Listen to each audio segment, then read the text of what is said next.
Promotional consideration paid for by the following. Look at that! The Hendersons are getting a new fence. Ah, who cares? They're swingers. I want a new fence. We just got one 2 years ago after your parents were killed. I want a new fence. That's it. We're never having sex again.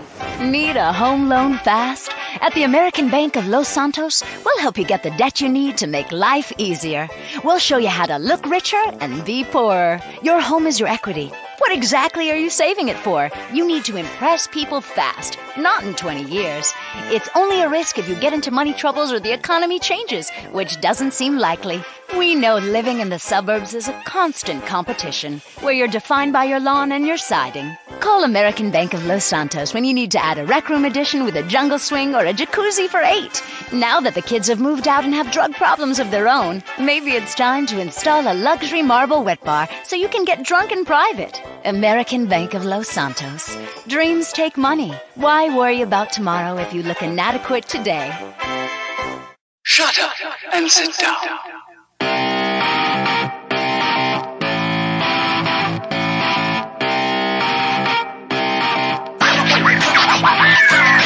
Hello, everybody. Welcome to episode 346 of Third Shift. It is a beautiful day here in sunny Charlotte. Wow, the sun is shining. The fluffy white clouds are going overhead. There's no rain. There's no snow. What a glorious day to be alive. Maybe we've just happened upon actual springtime for sure, for real this time. Matt shakes his head. He says it's no way. There's one more dreadful something happening before true spring, then summer comes. Matt, I don't want to believe it. I want to believe it's just nothing but happiness. And of course, I'm already talking to him before he's been introduced. But it is the Inglorious Bastard himself. It's Mr. Matt. He's here today for another awesome episode of Third Shift.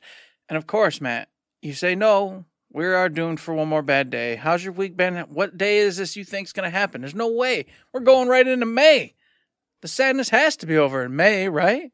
And yet, I was watching, as the only place that I watch it, at Mom's house. Went over there for laundry and stuff on the weekend, and for shows that I'm going to talk about in a little bit.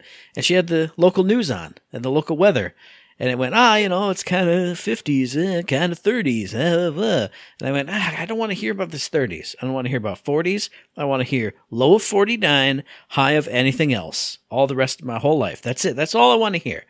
And then the weather lady went, there's the 14-day forecast, which is never right because it's Michigan. But then she hard cut to another segment and said, hey, remember, actually, the average final freeze for Michigan is like May 10th through 15th. And I did a rude gesture to the TV that I'm replicating right now, so it's a good thing it's not a video podcast. And I went to that, all the things that I can't say. But regardless of all that, it was a good week because over the weekend, went to see Tina, the Tina Turner musical at the Wharton Center. Fantastic show. Now, We've talked a lot about the last few weeks about people who are next to you at shows and things. I'm not going to do that, but I will share one thing that made me chuckle, because if you don't know Tina Turner, like, there's only one thing that everybody knows about Ike and Tina. There's one thing. Like, if you don't know the music, if you don't know this, you know one thing about that story. But apparently the people behind me didn't know that about the story, because anytime there was that kind of thing, they went, "Oh my God. Oh." I was like, What exactly were you expecting at this point in the story? Like, what? Really? What? Oh my God. But it was a great show. Great performances, as always. The end, which I won't spoil, was really, really fun. You get like a whole big thing that happens. And it's different from a traditional musical, like right at the end. It's great. Wonderful. Just a ton of fun. Also, what was a ton of fun? The next day, went and saw Dungeons & Dragons: Honor Among Thieves at my local Regal Cinema. Eric and I talked about it off air. A good movie. A good time, a fun time. Some chuckles to be had. Some surprisingly good action scenes. Like, lots of good stuff. And, like, well put together scenes and good action and all this stuff. But I told Eric this, and I'm going to stand by it because it's just how I am, how I roll. It reminded me of Tiny Tina's Wonderlands, where everything was goof and funny. So when it came time to not be goof and funny, my brain was already like, it's just goof world. They're going to save the day and then they're going to say a goof thing. And I didn't dislike the movie, but my engagement with the stakes was just like broken. by that point. And I'm not. It's just a me thing. I'm not saying it's a bad movie. I'm not saying Wonderlands is bad, but it had the same effect on me as that. It's like if everything's just silly, then everything's just silly. It's never not silly. Oh, a surprisingly good action scene. Yeah, but of course they made it out because everything's just silly and funny and teehee. So, I don't know, a good movie. Eric, jump in and say how wrong I am. No, I agree. I agree that the movie is goofy, and I agree that there's no true stakes. But I felt that it kept right onto the right side of goofy. It never went cringe for me. It always stayed right there where it was just chuckles and ridiculous with just enough sincerity, just enough realness to where I didn't go, okay, this makes no sense. I don't care at all. But I do agree. Overall, yes, it's a silly movie. And there's no true stakes because it does take itself as kind of a joke the whole way through. But I think that's what it was going for. Oh, yeah, yeah. And I enjoy that about it, especially, the dragon. We didn't even talk about that, but the whole dragon scene. They could have went so many ways with that. D&D's rich with dragon history, dragon this, dragon that. And they chose that. And that, to me, was comedic, funny, over the top, could have been cringy, but for some reason just stayed right on this side of it, and just that funny ridiculousness. And I don't know, I really enjoyed it. I really had a good time, and it was nice just to have, like you said, those wonderful action scenes, really cool D&D references, so, you could kind of nerd out, geek out, and characters who actually acted really, really well, except for some very, very minor spots that we've nitpicked, but they're nitpicks. They're not like true, oh my God, it ruined the movie, it ruined my time. None of that happened. It's just some tiny things here and there. I think for me, it's just in that weird balance where it can be a fun movie that's still serious, or it can be like a complete farce. And it was just like right in between those two, so my brain couldn't frame it right. Yeah, and there was a couple moments it did want you to take it serious. Mm-hmm. There were a couple of those, and like you said, you couldn't because it had given you too much comedic and ridiculousness, and so you went, okay, you're in the fun camp. That's where you went. Yeah. But now you want me to be serious about this moment, and I can't be. It's too late. I thought you were over here. And if it was like completely outright gooftacular, I can go that route because I like a lot of just completely silly things. But I think there's like one little space of gray right there where my head doesn't quite connect both the dots, and it hit right there. But still a fun show, great actors, good. Like I said, the great action scenes. I assumed it would all be like slip on a banana peel, and we got out of there because a bucket fell on that guy's head, and a horse pooped, and he slipped in the poop, and he. But it was actually some good action. So surprisingly well done, and a good show. If you're in the mood for a lighthearted, fun romp at the movie theater, you can't go wrong with this. I didn't have a bad time, and other things that I'm having a great time with. Radiant Historia, Perfect Chronology. I love that game so much. Anytime there's a story sequence, I rub my hands together with delight and I go, oh yeah, what's going to happen? And then another thing just happened where a character sacrificed himself. I won't spoil anybody, obviously, but I was like, man, and I had that feeling that Stock did that I talked about in the last episode or the one before that, where I went, I have to be able to stop that. I have to remember that in this region, bad things happen, so there has to be a way in the other timeline to circumvent this.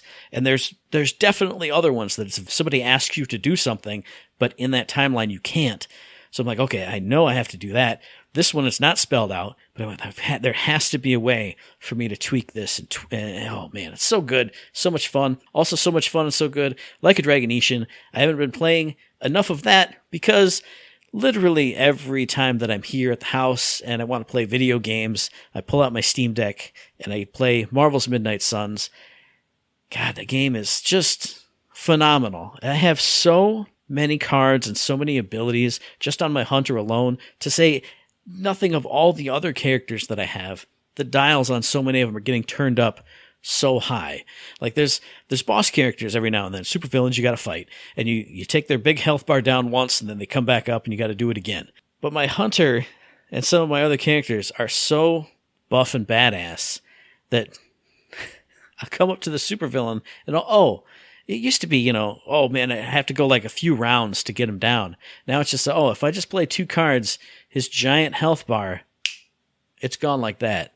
And since I'm holding this other card, which increases in power the longer I hold it, the next turn he gets up and I just go, slam, you're done. And it feels great. I mean, it's that board game or card game mentality. You know it because we've played those games before, where you get that hand of cards and you're like, oh my God, if I use this, it'll allow me to draw one over here, which I can use, and this one makes that one free, and this one makes that one buff up, and you just kind of go wham, wham, wham, wham, wham, wham, wham, and you've played, in your 4 card plays, you've played like 8 cards, or you've taken out 10 enemies. It's so fulfilling, so rewarding, so delicious and fun, and I spend so much time just playing general battles, not even progressing the story, because it's so fun to just fight in that game. But then when I do progress the story, stuff is going like crazy. I won't spoil the characters involved, but one character just turned evil and brought back another one who tried to kill everybody who was a former friend. The stakes are getting raised, and I'm assuming everything's going to come out fine by the end, but who knows? Because stakes are getting raised up, and characters are getting pissed off and fighting with each other. Characters who I was best friends with, now they're like, the responses that I usually give to their questions, they're turning around, so they hate the responses that I would normally give, that we were normally on the same level with. So it's really good, and it's really fun. And I just can't wait to play it every time I have free time and run around in the Abbey and talk to my friends and talk to Deadpool, who's there, and I have such great conversations with Deadpool every friendship level up, or anytime he's got a cutscene conversation to have. It's just a lot of fun, and I love it. I'm having a great time playing video games right now. How about you, Eric? Well, okay. So we already talked about seeing Dungeons and Dragons, but I want to add one thing, just one little thing. My father-in-law did it again. He did it again. Oh, no. Yep. We get in the movie. First off, they didn't bring the food to us. So I had to go ask about the food like 40 minutes later. And then they were like, oh, yeah, it says you got it. It says you got food. I'm like, oh, you didn't get no food. Let me go check. Sure enough, as soon as I sit down, they bring it, but it's ice cold. The movie started. Didn't want to make a fuss. I was like, nah, today's not the day to go be, just be aggressive and get things and do this and that. I don't want to do it. So I didn't complain. That's not what I'm talking about. What I'm talking about, though, midway through the movie, father-in-law's phone. What's it do, Matt? Goes off.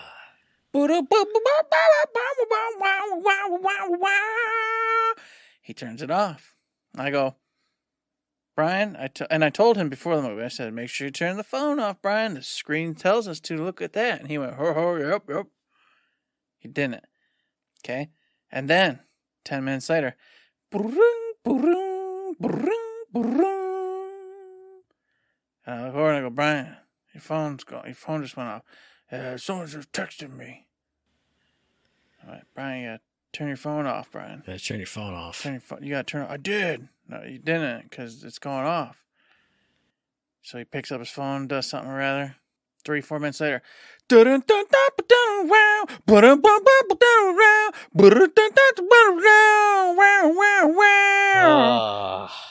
Brian.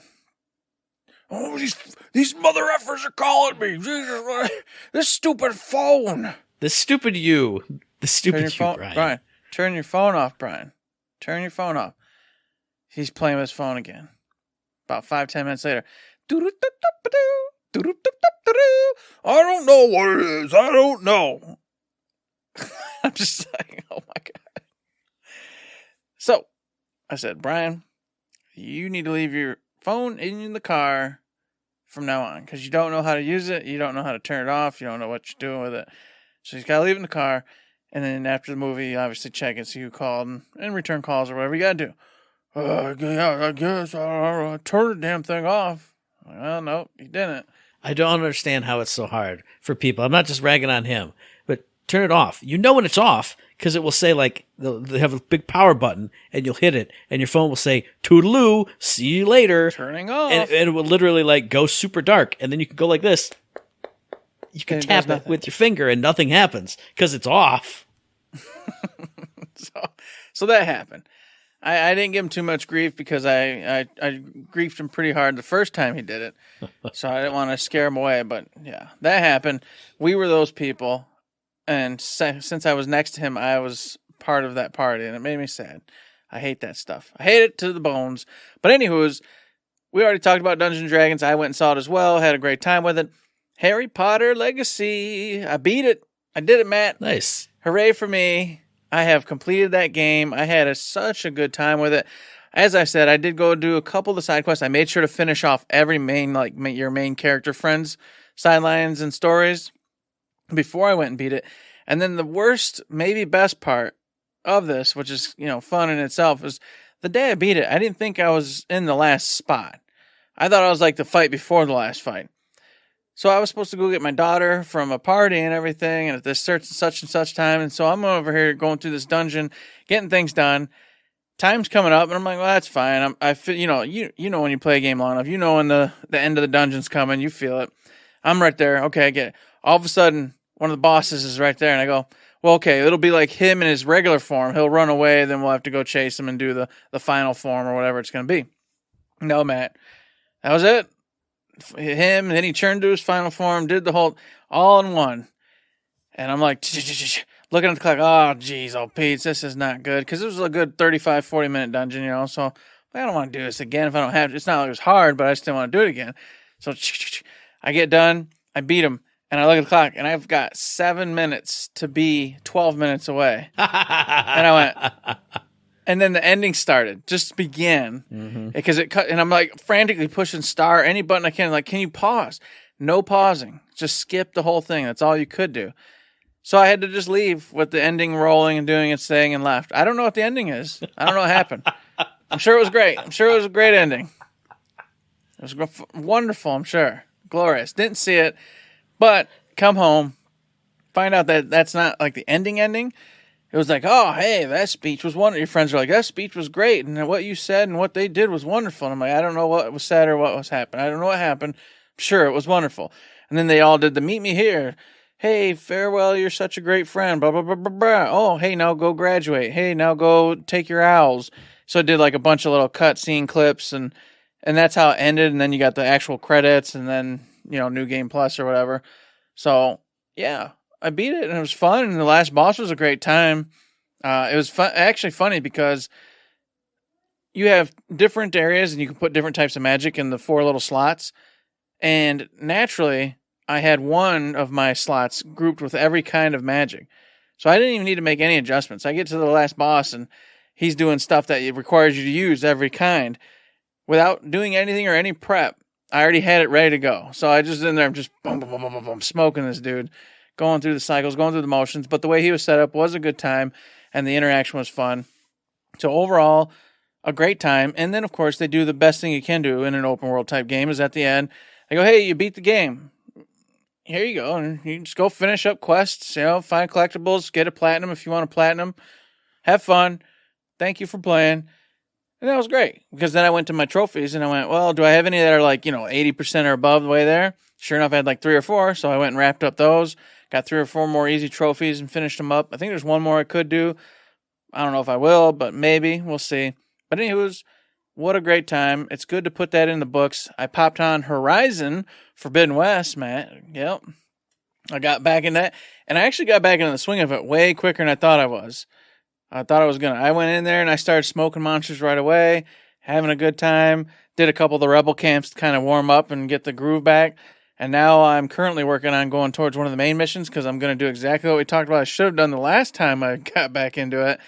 I'm just straight lining this bad boy. I'm going to those main missions. I'm going to smoke this game, because I hear that the Burning Shore DLC is phenomenal, and it's only for PS5, and they did like a lot of little tweaks and minor graphical updates, and I hear the story's great. Sounds like it's going to be fun and a good time, so I want to get to it before it falls off my palette and my plate, because we got a lot of stuff coming. And then, what else did I do, man? Destiny. Went and did another raid boss. I won't talk long on that, but I actually got in there and did one. Unfortunately, everybody was upset with me because I had like a very little bit of time. So I went and got one, and I was like, all right, I got to go. And they're like, what the hell, man? You can't even stay for like 2? And I'm like, no, literally just 1. But got another one down. So that's in the books. And last but not least, Wild Hearts. The only thing I'll really say on this was me and Shay got on. We got on early. I don't remember what was happening, but it was like 6 and we were able to get on. And that's usually not what happens. It's like 8:30-ish or whatever. So we ended up playing for like 4.5, 5 hours just straight. And we'd killed God knows how many monsters at this point. And it just was that awesome feeling of still being, our normal get-off time. But we had done so much, upgraded so much. We're just like, did this just happen? Did we just like literally have like 14 hunts? Yep, that just happened. We just did it. Man, what a good feeling. Like, it was fun the whole way through. It was nice. It never had that rushed feeling like, oh, 3 monsters, we'll probably call it for the day. Oh, we just smoked boss monster after monster after monster after monster. So what a good night that was. Can't wait to do it again, but it'll have to wait because I'm going camping this weekend, Matt. So there you go, buddy. That was my week. So this week, a game that I have pre-ordered that I was very excited about actually did come out, which is Coffee Talk Episode 2, Hibiscus and Butterfly, developed by Toge Productions, published by Chorus Worldwide Games. This dropped on the 20th for PC, PlayStation, Xbox, and Nintendo Switch. Literally all the announcements say PC and consoles, and I went, it's like gotta be only like 2 consoles. And it's all the consoles, and it's the PC, and this is the sequel to Coffee Talk, which is a game I played, I think 2 years ago maybe, on the Nintendo Switch, and absolutely loved. I figured it would just be kind of a toss-away game, but I fell in love with all the characters, and this continues that. It's episode 2 of that. So in Coffee Talk, if you don't remember, you play as a barista in kind of almost cyberpunk Seattle. Not really cyberpunk, but it's this weird alternate kind of future history where humans live in league with demons and angels and all kinds of mythological creatures. There's aliens, there's all kinds of stuff. Werewolves, manticores, everything. And basically you as the barista just fulfill orders for the customers who come in. And it's not really about making the coffee or the tea or whatever, but each customer will come in, request a drink, and whether you know how to do it or not, you got to make them something. And if you make them something good, they kind of open up a little bit more in their conversations that they have with you, with the other patrons. You really just get to know all these characters. These, characters that could be wacky and crazy because, this person is literally a werewolf. Well, what kind of crazy stuff is going to happen? You're going to learn about, their fears, their ambitions, what they want to do in life, what's going on in their backstory. I think there's one where, a demon and an elf, they're a couple, but the parents don't like it, so they're trying to figure out what to do.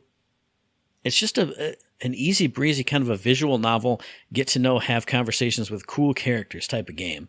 And it sounds light and fluffy off the top, but like I said, you really start to care about those characters and get to know them. And when you see them, you're like, oh yeah, he's back. What are we going to talk about this time? I don't know. So it's a hard game to describe, but it is just a lot of fun. The writing's always really good. The pixel art in this game is phenomenal, just like the first one was. Go see some screenshots, go see some videos of it in action. And it's just a nice cozy game. This one, I think, is about 5.5, 6 hours long. You get to continue the stories of your favorites from the original. You get to see new characters jumping in. You get a couple new mechanics. You get some new ingredients for the brews. So there's all kinds of different drinks that you can make now. There's a mechanic where certain characters that come in will drop off items. If you give them to the correct person, that unlocks their story even further. Maybe if you didn't give it to them, their story kind of comes to a certain end. But if you give it to the character you're supposed to at a certain time, then their story will branch off this way. So it's not exciting to talk about, but it is exciting to play because it's that cozy hanging out with your friends type of vibe. It's chill, kind of lo-fi music in the background. It's always raining outside. It just sets that mood of just hanging out in a coffee shop and just hanging out with these cool characters who come in and interact with each other in cool ways. So check out Coffee Talk Episode 2, Hibiscus and Butterfly, if you just want a chill gaming experience, if you want to hang out with some fun characters. And another thing that Coffee Talk 1 did, they order a lot of stuff that I've never heard about. You look it up on Google and wow, this is actually a traditional Indonesian coffee type of drink that has this and this and this in it. Maybe expand your own horizons. Get your own kind of brews and stuff going. It's just a lot of fun. I'm excited to play it. I pre-ordered it 2 weeks ago before I knew it was coming out this soon, so I literally can't wait to turn on my PS5 and start playing this after I download it. Coffee Talk Episode 2. Have a great time with some friends. So sticking to calm, cool times and playing with friends, possibly, maybe, I'm going to tell you all about Trinity Trigger, everybody. You might have heard this because we've already talked about this game before. It was in one of the showcases back in the day, and Matt said, hey, that does seem cool, but I don't like chibi people. They piss me off. It's not my game. I don't want to do it. And I said, but look at the artwork. It's got, when the character models come up, it's like Final Fantasy Tactics artwork. And he said, yeah, I agree, it's cool, but I'm not playing this dumb game because it's got chibi heads for the actual game, in-game characters. So does that refresh anything, everybody? You remember now what we're talking about? All right, we're on the same page now. I don't think we talked about that on the show. I think maybe you mentioned it. You were like, I'm going to talk about it on the show. And I went, I don't like chibi people. And we never actually did. Well, all right, folks. There you go. So, you got an inside conversation of something that was going to be talked about on a show back in the day. So you remember when you were at the workplace with us when we talked about it and you overheard it on the other side of the machine and went, those nerds are talking about games again. This is the one we were talking about. This was it. Trinity Trigger. It released April 25th for all the platforms except for, well, unfortunately, Xbox in this case, but PlayStation and, well, actually Windows, PC gets it. So by proxy, that is Microsoft. So in a sense, you can get it. Whatever. You know what I'm talking about. Now, I was interested, unlike Matt, and I did follow it, and I kept paying attention to it and kind of going back and forth on it. Let me tell you right now, going straight from Xseed's site, because Xseed's the individuals who brought this to you, if you didn't know. They brought forward Yuki Nobutaro, who did the world building for Secret of Mana to make this game. Okay, so you're getting an OG from Secret of Mana to make this game, which, if you didn't know, is an homage to Secret of Mana. So what better individual to bring that to you than the individual who actually made Secret of Mana himself? Then you also will get a Raita Kazama, who did the character designs for Xenoblade. So if you like Xenoblade, there you go. You also got the scenario writer from Octopath Traveler. We all know that Octopath Traveler 1 and 2's writing is fantastic. That's never been in question. You're getting that. And then, of course, last but not least, you're getting the composer Hiroki Kikuta, who also did all the music for Secret of Mana. All right, so you got a star team here making this game, which had me just following it the whole time. It is, of course, an action RPG modeled after Secret of Mana, an homage to it, in fact. And you get 3 characters. You get Cyan, who's your main character. He ends up being like the proxy for the god of chaos. And if you don't know, in this world, ancient times, the god of chaos, the god of order fought each other, just wrecked everything completely. Ended up going ahead and throwing all their magic weapons down into the planet and then disperse so that way their champions over time can come back and fight one another to keep the balance, keep the order. Matt's smirking because he doesn't care. He hates these stupid cliche stories. I'm smirking because it's literally Secret of Mana. You yes. go and find the now, sword but and everything. Instead, you're getting these things called triggers, okay? You're not... It's changed. Now, also, let me be clear. I was smirking in a good way. Like, hey, I remember this. Not like, ho, ho, ho. It is. I wasn't thinking the thing that you said. No, I wasn't thinking that. I went, you brought them all back, and you're not rehashing, but you're reworking. Yeah, reworking. Theme. Yeah. Mm-hmm. Just changing it. Changing it up a bit, freshening it up a bit. And of course, you, Cyan, you're one of the agents of chaos, as I already mentioned, but you decide that you don't want to go on track with what's supposed to happen. You're not going to go find the agent of order. You're going to fight to the death so that one side wins and then holds the balance for until the next time. You ain't about it. So you and your friends, Elise and Xantus, decide you're breaking the order and you're going to find a way to do so. So you start traveling the lands and you find these creatures, like these little fluffy animals known as triggers, but they turn into all kinds of different weapons that you can then allocate to your 3 heroes. So that's pretty cool. And on top of that, along with getting those different triggers, so you'll have the different weapons, you'll also find gems that you can then slot in to get different stat boosts and buffs and different things for your characters. That's how you customize them. There is no magic. It's all about attacking. It's all about the weapons. So if you're really wanting to get into spells and all this other stuff, this isn't the one game for you. It's all about just getting on the screen. Enemies will have tells, so they'll be bouncing around on screen, and then you attack them. If they're going to cast like a big spell, it goes straight. It's just like a lot of MMOs where it'll have like a red flash across the ground where it's about to strike. Make sure you're out of it. And then, of course, counter with your own stuff. I really find that stuff fun. I've told you guys all this a million times before. So this is what's kind of really getting me going. Plus, I was told that it's challenging but not hard in any respects. And that sounds perfect right now. That sounds like the perfect game. Just having some fun. Couple bosses or whatever events here and there. Maybe a little bit challenging, but nothing's going to throw me off. Nothing's going to screw me over. There's no grinding involved in this game. You don't have to grind in this one. As long as you follow the main mission and story, you're going to be perfectly fine. Of course, there are side quests and stuff for you to do. But from what's been said, you don't have to partake in anything you don't want to, and you'll never be left in the dust. I can't say too much more about it. It's just a fantastic homage to Secret of Mana. If you love the action RPG series from way back in the Super Nintendo days, this is something you really want to pay attention to. Reviews have been pretty much positive across the board. There's a few here and there that think it was a slight miss in certain regards, but find who you trust in that, in that manner, and go ahead and take a listen. But for me, I'm sold. I'll be picking it up. I think it's like $49.99. And that was one complaint with some people say they think it was a little too pricey for what it is. But I don't know. I'd say I disagree in the sense, just because they brought back a lot of legends to make this game, what the people wanted. And just to do that requires money, that requires time and resources. So $49.99, if you want it, it's out there. Go take a peek, because I'm getting it. I'm playing it. I'm going to have a good time with it. And I was just in one of those moods this week. I consume a lot of long-form YouTube stuff, so I was on YouTube, and I found this guy called White Light, and he does kind of retrospectives on games, 5 years past, 9 years past, this and that. And I was watching some of those, and I went, okay, I kind of like this.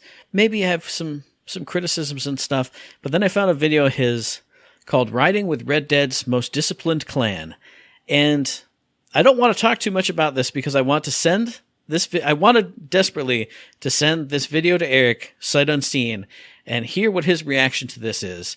But sending Eric a 25-minute video will guarantee that he will never watch the whole thing, and watching the whole thing is the entire point. But it's a 25-minute thing all about this clan called the Reaper Lords, which it was in Grand Theft Auto Online. It's branched out into Red Dead Redemption 2. And if you know anything about them, then you know why I'm keeping part of this secret from Eric. But it was a roller coaster ride as I was watching this video, because I watched it and certain things started happening and I had a very specific reaction to it. But then I started coming around because a lot of the members of White Light interviews, they bring into question like a lot of good questions about why do you play games and what brings meaning out of a game for you. So I started turning a different way, and then other things started happening, and it was like I said, a roller coaster of emotions. But it's another story of people bringing their own value to a game it's not intrinsic value in the game itself. They made this system that they have in Red Dead Redemption 2 that only this group has ever done. And I think it's something I never knew about, and it's something really wild and interesting. You have to watch it. I'm going to send it to you after this, and I know what a lot of the text will be, but I think it's just one of those things where I never knew about this. Nobody else would ever know about this unless you specifically encountered this group. And to take this game and what it provides to you and make something completely unexpected out of it is really a unique and interesting thing. So I won't spoil it too much. It's a very unique and a very interesting video, but a video that I will spoil is another one that I found just today as we're recording this episode. There's a guy, a streamer, twitch.tv/DougDoug. He was playing a Skyrim mod that he'd built himself. So if you go on his Twitch and you find the thing that I'm going to talk about, 2 hours of this 6-hour stream is him messing around in the code and building this mod for Skyrim, which basically makes all the NPCs produce one big wheel of cheese every second. And so ostensibly what he's doing is playing a speedrun of the Dark Brotherhood questline where this happens. And every 10 or 20 minutes, he increases the amount of cheese that is spawned by the NPCs. And it's every NPC, not just the humans, all the animals, all the enemies, everything, everywhere, all the time. And it's just a wonderful laugh riot going through Skyrim. Put it on in the background as you're up doing some other stuff and look over at these towers of cheese that, stationary NPCs, they drop the cheese right underneath where they are. So some of them get up in these big long towers and then they start to wobble and then they fall out. And even as they're falling, cheese is shooting out of them. He's going into certain areas where there's a beautiful scene in this stream. You go into like an orphanage where you have to do a Dark Brotherhood thing, but there's kids sleeping in the beds. And as he's sitting in this confined space, cheese is constantly being produced underneath the beds. And then when there's no room there, the cheese is shooting out. And then the room slowly fills up with cheese. And it's like a ball pit that's constantly adding new balls from underneath and just burbling up. It's a wonderful thing. Watch the intro at least. He plays through the intro and the horses are shooting cheese. All the other prisoners are shooting cheese. And it's breaking the whole game. But since it's still a cinematic, it's kind of not. It's a beautiful thing. So if you want something serious, go watch a different video, but just go on Twitch and search for Skyrim cheese. You will find it. Skyrim speedrun, but every NPC spawns a cheese every second. He gets up to 2 cheeses a second. The one I'm on right now, there's 3 cheeses a second. Like he literally goes into a river and the the fish are spawning so much cheese that they're cheesing out of the river on this tower of cheese. It's amazing. It's wonderful. What a beautiful thing. And if you're into Skyrim modding and coding and stuff, watch the first hour and a half of the video where he's trying to get this thing set up. It's just something ridiculous. I was sharing a video that's serious and weird. And here's a video that's just nonstop gooftacular hilarity. Go see some big giant wheels of cheese everywhere. Just everywhere. Dragons are dropping cheese as they're flying through the air. It's wonderful. It's beautiful. I can get down with that. That sounds like a good time. Now, I hate to swing it into bad news bears, but it's not a good time at. Microsoft just got blocked by the Competition and Markets Authority. It's just a regulatory, agency over in UK. If you don't know, Microsoft's been trying to get a hold of Activision Blizzard for quite some time now, but has to go through all the different countries and all their different rules and regulations and make sure everyone says, yes, this is fair. This isn't us getting a monopoly on this market, da-da-da-da-da. They thought they had it in the bag. They even posted tweets saying it was going through, everything was great. Then, right out of the blue, it didn't go great. They went ahead and rejected it, blocked them, said, no, you can't do this because we're worried about the cloud gaming market and you'd have an unfair advantage there. Of course, they immediately started to appeal. Activision Blizzard's also on board with them and immediately appealed, so they're using all their resources to get back in there and fight this rejection. Most people say it'll still probably go through because all they'll have to do is do another couple kinks and minks and, this and that to make sure that in the cloud gaming market there's not some particular advantage. That's above my head. But what it does mean is it also still has to come here. And that means, and I think it's FHA. They're already trying to sue them and screw them over for something else that they're doing. It's a whole thing. And it just adds more fuel to the fire of whether or not Microsoft's going to get Activision Blizzard. And then, of course, there's all sorts of articles talking about, well, if they don't, there's a failure. They'll owe Activision Blizzard $3 billion. It's a whole thing. It's been going on forever. It's probably, at this point, it's probably going to keep going on forever. But I thought I'd bring it up just because it is big news. Everyone was celebrating, and then bam, just this hit out of the blue. And now they're right back in there fighting again. So who knows what's going to happen? Who knows, man?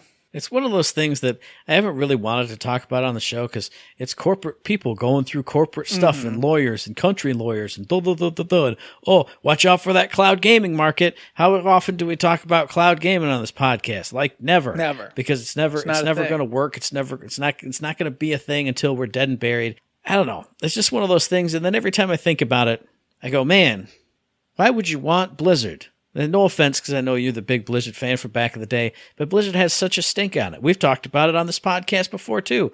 And they just announced that, I heard secondhand, I was watching Skill Up's weekly or bi-weekly news thing, how all of their projects are way behind. All the stuff that was going to be coming out is super delayed. Everything. So why do you want that stinky company? Everybody's leaving. Everybody's gone. I know you really just want the Activision part because Call of Duty sells gangbusters every single year.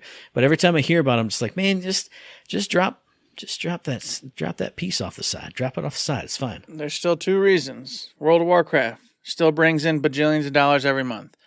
It's not a fountain of money that's the size of Call of Duty, but it's a fountain of money. You told me everybody's leaving World of Warcraft because they brought him back with Dragonflight, Matt. They brought him back. People you don't even remember what it's called. I meant to say Dragonflight, not Dragonblight. But I'm dumb, just, geez, oh, Pete, excuse me. I'm just giving you crap. And the second one is Diablo 4. This is shaping up to sell a bajillion copies. Everyone's in a fervor for it. In fact, it's so popular that they're bringing back another Server Slam special for everybody to play the beta or the demo one last time in May. So if you didn't know, now you know, folks, you get to play that beta demo one more time. I can't remember the exact dates they gave it. You'll have to go look that part up because I wasn't interested because I played the demo. I had a great time with it. I don't need to play it again until the game comes out. But it will be there. And everyone's just itching and chomping at the bit to get a hold of this. So they're literally, Blizzard right now has this game, and I'm holding my controller, but this is them holding a bajillion-dollar little pocketbook, and they're about to put it out there. So if Microsoft could get in on this quickly, this could be part of their money too, and everybody could be happy. So that's, I think, a big reason why Blizzard still does matter. After that, you're right. Who knows? Because they're behind on everything they're doing, and every game they freaking make takes 10 plus years.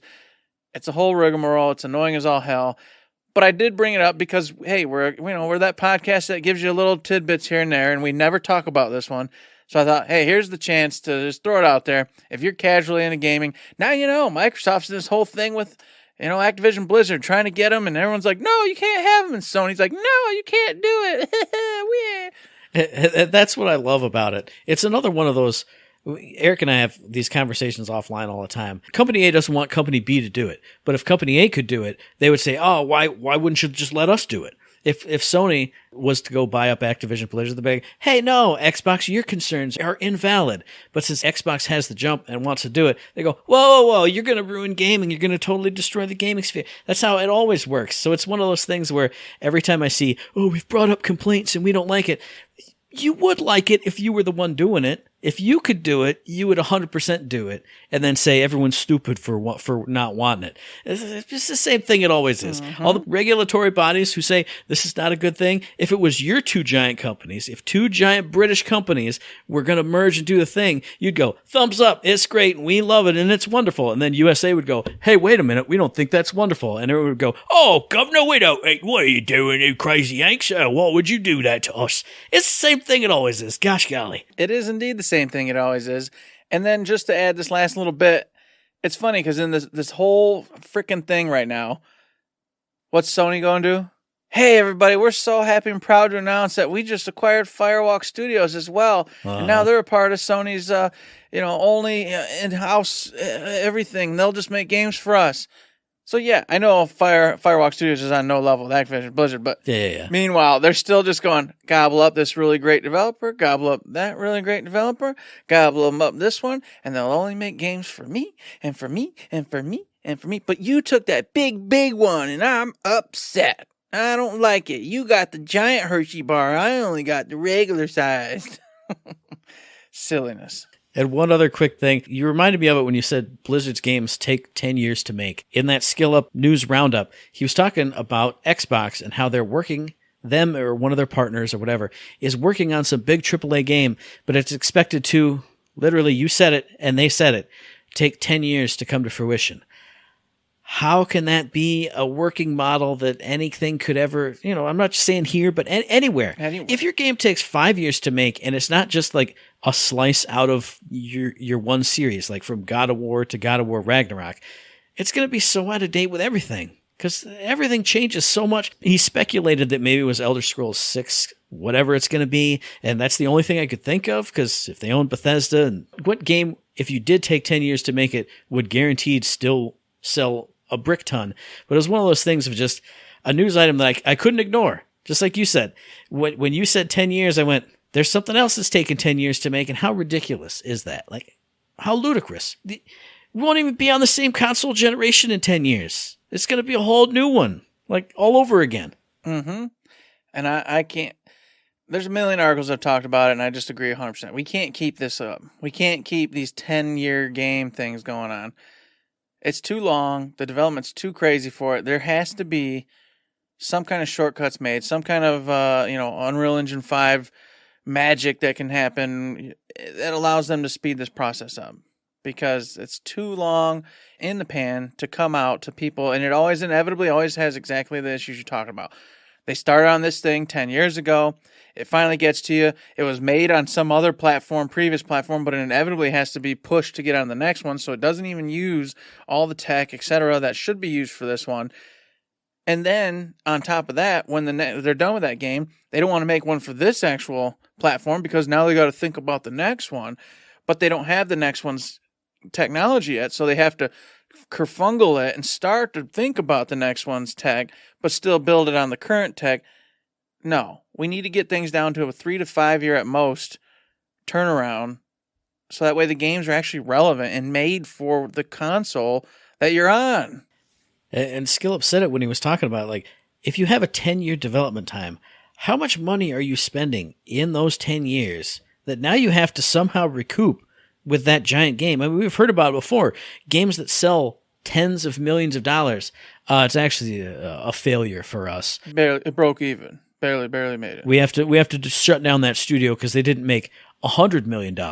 They only made $99 million, and that's not good enough for us. Well, how could a 10-year game, and again, maybe this isn't actually real or whatever, because there's no actual hard specifics on it, but how could that ever make its money back? However, like 10 years of a studio of however many people paid for the entire time, machines, equipment, staff. It's ridiculous. I agree. Not only is it ridiculous, but it's not even great, because then you get jokes, you get items, you get things from 9-8 years ago that were funny, or in the news, in the media, or whatever it is. You knew about it, but now you're getting that joke 7-8 years later, and you're like, oh yeah, that's right. They were making this game back when the goat was funny. The goat's not funny anymore. Goats are always funny. Come on now. Come on. I mean, that's true, but you know what I'm saying, just for reference. Yeah. Stuff like that. That's a whole nother thing. I hope they figure it out, because I don't want to keep dealing with it. But of course, it kind of ties right in, Matt, to what we were going to bring up right here.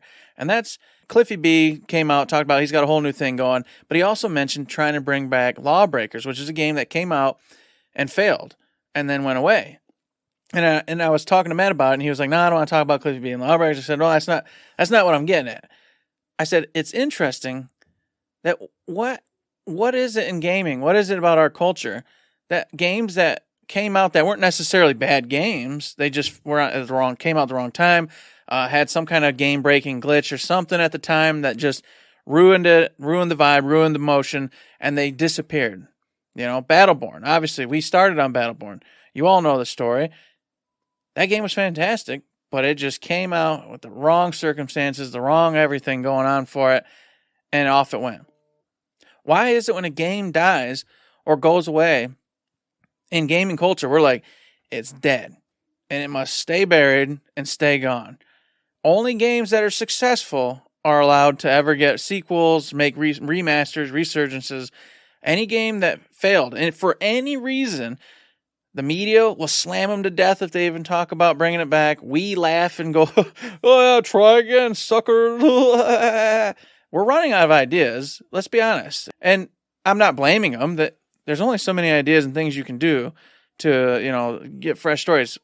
We might need to start going back in the old Guffey and picking out some of these gems that just didn't make it for some reason and re-examining that kind of stuff. What do you think, Matt? Can we fix all this? What's going on? Well, I think this is the interesting aspect of it, and we almost got into the conversation before I said let's just save it for the show or a Shift Your Monthly topic. I 100% think you're right. When the media just makes sure things are dead and wants them to die even before they're actually dead, Battleborn was the perfect example. People were talking about how it was dead and gone even well before it was. There is that weird fixation on it, but I feel like you can totally bring these things back, but it depends on the level of death that they died. Just to say that, like when you said Lawbreakers and Cliffy B, and I kind of rolled my eyes and shook my head because that, in the impression that I have in my head, I'm sure it didn't actually happen this way. It came out and it was dead like 3 months later. They stopped and the servers were offline 6 months later and it was gone. That's a fast death. That's a nobody wanted this. You know what I'm saying? I'm not saying really nobody wanted it. Yeah. But that's a quick one. Now, it's funny you say that. I wanted to interject here for just a minute because you're right. It did. It came out and snap, it was gone. That was a fast beheading. Boom. However, in the media side of things, because remember, I listened to a Brazilian podcast and have for a long time, Lawbreakers, everyone clamored. It's a great game. It's a great game. I'm not going to play it, but it's a great game. That's basically what everyone said. I'm not playing it, but it's good.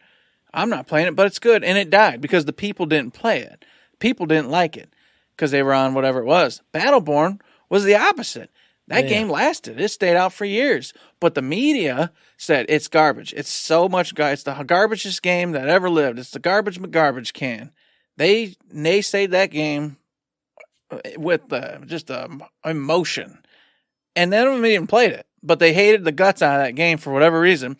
But enough people played it to where that sucker at least lasted a couple of years. Well, that Battleborn is its own unique case. It wasn't the one that I was going to use as the example, but Lawbreakers came out, it died. Everybody knows that it was just kaboom, gone. So I feel like when you go, we'll bring it back, even if you never played it, if you don't know anything about it, even a person who doesn't listen to Dead Game is Dead podcasts or Reddit accounts, they're going to say, that game's dead. Even if they bring it back as free to play, like right now, I'm not going to say this is a fact, but my impression is nobody's going to play that because they knew it died and it's over. But if you brought back something like, say, Evolve, that was kind of in that Battleborn type of era where Gray range, where yeah. it launched, it was fully priced game for about a year, then it went free to play for a year and a half, year-ish. If you brought that back, I think people would go, oh, okay, that was a cool game that had some interesting concepts, but it didn't work out that time. But if they fix all the stuff, we will 100% be open to it. Even if you never played it, it has enough of like it was around and it was a thing kind of a vibe where this industry, which loves remakes and sequels and familiar IPs, I think that could get another chance. Battleborn's its own special case just because the media crapped on it so hard. We were so close to it that we would 100% play another one. But I think that's why I didn't want to use it as an example. Because it had been oversaturated with the hate. Yeah, and I feel like Evolve had good feelings from players and from the media, but it just kind of had that weird kind of rocky, slow downward fall into death. But I feel like it has enough cachet because it did last for quite a long time. I mean, people remember when it went Evolve Season 2, boom, free to play, and then it lasted for however long it did. I feel like it was a year. I know it wasn't that long, but it feels like a game that stuck around. So I feel like you could bring that one back. If you say bring Lawbreakers back, I think it was out for 2 weeks and got thrown in the gutter. So why bring it back? That's why my reaction was what it was, because that's one that's just a quick hammer slam. It's gone. All these other ones who stuck around for a while, I don't know if it's still going on, like Paladins, all the other. I was gonna say that went away, then came back again. I don't know if it's still around again, but I feel like if you said, "Hey, we're bringing Paladins 2," I'll go, oh, "Okay, cool." That first one was around for a long time, or bring it back in a gussied up form. For me, at least, the length of time that it was around before it died means something to me. You know what I mean? Yeah, and one that's near and dear to my heart. It's like Anthem. Yeah. Anthem had wonderful ideas. It was a gorgeous game. Flying mechanic in it was just top tier. Like, even the critics say, why is no other game rehash anything? And they always inevitably go Iron Man, which I don't want because I don't like the MC universe anymore. I'm over that. But any other game, just use that. Like, Anthem had so many good things going for it. It fell apart in the end game. It lost. Everyone went in and played, and everyone played for 2 weeks, and then everybody left because they went, endgame, we forgot how to do that. We don't know what we're doing, and it all fell apart. But everyone considers that dead. You know what I mean? Like, Anthem, ooh, God, the story of Anthem. And I'm like, yeah, but there's so much good there. Don't let it just die forever just because they flubbed the endgame and really kind of screwed the pooch on that. That one, again, it just did my brain. Maybe it's just because you're the one who's talked about it, so I heard about when stuff was happening with it. It didn't stick around long, but it feels like it stuck around long enough in my head that if a different company, not BioWare, went, hey, Anthem 2 is here. EA came out with, hey, we're having developer X work on Anthem 2. I would go, sweet. I hope they fix it, and I'm going to play it this time from the jump because I missed out on the first one. It's got that, even though it had its problems, and I watched a lot of the videos of people who had problems with it, but it feels like it was around long enough to be an IP that you could bring back and not have everybody crap on. And shouldn't. I feel like a lot of people would be excited for that. And I want to be optimistic with you, but I'm just not. I just feel like most people, anytime you mention a game, regardless of its death and how it died, people want to just go, ooh, they really think that's a good idea to try to bring back that game, Oh, yeah, And then you get in that conversation with all the podcasts, all the big, the big outlets, the IGNs and Game Informers, and then they start their little cause chopping, and it always ends up with, oh yeah, well, can't they come up with a fresh idea? And I'm like, they've been making games since I was a baby. How many ideas can there be out there? People say that, and I agree with it because I like fresh ideas too. But Call of Duty every single year makes buku bananas more dollars. Money than any game ever, period. So why make new games when you can make the same type of games? Madden, NBA 2K, all that stuff. They make money hand over fist. So you can't have it both ways. Well, not only that, familiarity is fine. Knowing that in 3-4 years you're going to get a new Persona, a new Final Fantasy, a new whatever it is, that's fun. That's great. It's always nice to know you have some really cool games always lined up and in the bucket, and you don't have to have devs over there brainstorming their minds out trying to come up with the fresh new idea which, like I keep saying over and over, is getting increasingly more difficult because there's been so many games over the years.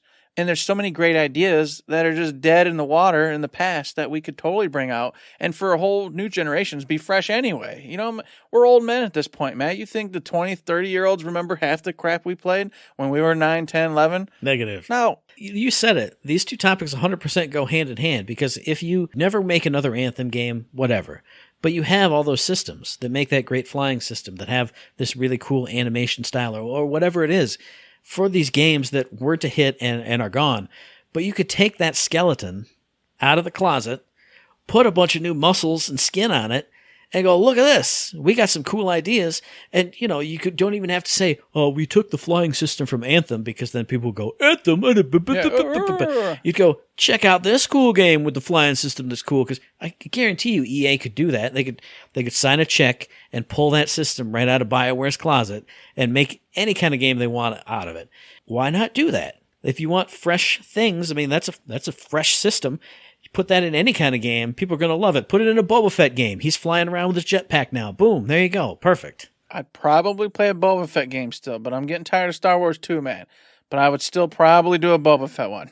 Says the guy who was just all hyped about Jedi Forbidden Death Survivor, Valley or okay? whatever Jedi it's called. Survivor. Don't, hey, look, I said I'm almost over Star Wars. But Jedi Fallen Order was fantastic.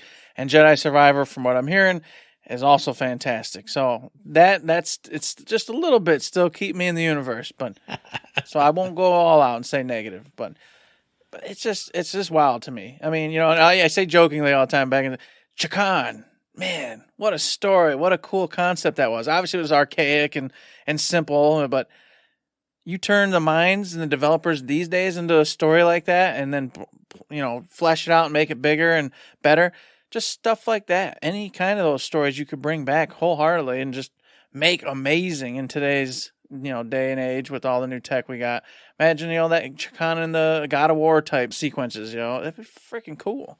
I mean, I was just thinking about, obviously they're remaking the game I'm thinking of. What about a modern day front mission game? Like a brand new, high-tech PS5 front mission game. Obviously they're redoing 2 and they're redoing 3. But what about like a fresh, hot, shiny new one with all the bells and whistles and all the things? You're going back to not even the old style, but what could these refreshes of dead franchises or games look like with PS5 visuals, or those hot-ass PC visuals that I see on all these YouTubers because they got the expensive PCs with the 1080s and the 980s and the 1580s and the whatevers. And I'm going to keep going because Eric's typing away. He's looking up something he's got to talk about. He's going clickety-clackerson. I'm running out. I got nothing. Well, basically what it was, Matt, was you said you want a new front mission that's fresh and hot, and I'm like, From Software's making a new mech game. What one is that? That's Armored Core. That's different. It's Armored Core. It's a different one. That's right. Front Mission is the tactical one. Yeah. Yes, that's the tactical. Armored Core is the more action one. Okay. Well, it was simulation, and then it became action. So I'm not sure. Mm-hmm. Nobody's sure what the new one's going to be. What it will be. But it's not units on a grid. That's Front Mission. Yes, I assume it'll be more action, but of course, I have no idea. Yeah. Yeah, you're right. I just couldn't remember in my head. I was like, okay, I remember one of them's way different from the other, but I was like, was it Front Mission they're making or not? So I was trying to clack it real quick. There you go. There's so many ideas. It could go on and on forever. Yeah. In a nutshell, it's just there's so many games in the past that didn't quite make it for bajillion different reasons. But we just always go, yeah, that game failed. And that's it. That's the end of the conversation. We don't think about any of the good stuff about it, bringing back and using, like you said, the skeleton of it to do something different. Or just, hey, give it another chance. Let them go back to town with those characters, that world, and see if they can fix what was wrong fundamentally with that game that made it fail and maybe succeed this time. I feel like there's a big old stank on anything that fails. And it's like, nope, that's just dead, man. You got to throw that right in the trash. You just take that whole world, chop it to bits. And I don't think that's cool. I don't think that's right. We shouldn't be doing that. And I agree with you. But what about you out there in podcast listener land? Do you agree with what we're saying, or do you want the world chopped up and thrown in a trash can? Let us know via the email, thirdshiftme@gmail.com, on the Twitter machine @ThirdShiftME. Find us on Facebook under Third Shift. Hit us up in the Discord, the Patreon. Find me on Twitch sometimes, but I'm going to get back into there, so you'll find me on there too. That was a digression. I might cut it. Who knows? Whatever. But that's how we're going to do it. That's how we do. That is how we do. You can also go find us on the Facebooks. We're over there having a good old time, living the life. And we're over on Patreon, where we have a tip jar set up. You like the episode, had a good time with us today, consider throwing $1, $2, $3, any kind of bucks over there. Give us a certain amount of bucks and you get some extra shows and you get to have a good time with us. But anything and all things do help. And if you can't do that, that's understandable. You can go over to Twitch, give us your Amazon Prime money. You can also give us mailbag questions. You can respond to what we just talked about with what you think, where we can talk about it on a show coming up, or just, hey, read it to ourselves and have a great time, or maybe go interact on Discord with what was said and talked about. There's all sorts of ways you can interact with us and have a good time. And we encourage you to do so because we love hearing from you. And of course, we also encourage you to listen to the very next episode, which will be dropping on or around the 4th of May. And check that episode out on iTunes, on Stitcher, on Podbean, on Spotify, and on YouTube. And as I always say, hey, if you like what we're doing, you'd like to help us out, please give us a like, a rating, review, a comment, a subscription, any kind of good thing on any one of those good services, because it does help us out. And we really do appreciate it. We really do appreciate it, just like we appreciate those 5-star reviews over on iTunes and over on the Spotify. And also, not only that, but I think on some other site, is it YouTube or somewhere? I don't remember now, Matt. I'm losing it. There was another way to rate us. You said it was Facebook last time. Facebook. Yes, Facebook apparently has some way you can rate shows, podcasts, that kind of thing by going to their actual site over there. I don't know how to do it, but I saw it. I did see it for sure. So you know what? Be the first. Get on over there and check it out, because I tell you a million times, you already know. It helps us out, gets us higher up in the rigmarole, and then more people see us. And then someday we can blast off to the moon. Maybe even that. Remember that food line we were going to do? Remember that thing? Mm-hmm. Man, that's still there. Might still happen. Who knows? It's up to you, folks. All right? We'll see you Starside. Is that something? Isn't that something from like a Destiny podcast, maybe? See you Starside. How would I know about that? I don't listen to that garbage. This stuff gets confusing. I'm going to redact that because, maybe that's like infringing on somebody's like copyright. So maybe. But see, we were talking about stars. The sun is creeping into this window that's about to blind me half to death or 100% to death. So it's time to close out the episode by saying there's nothing else to say but... Don't forget to say...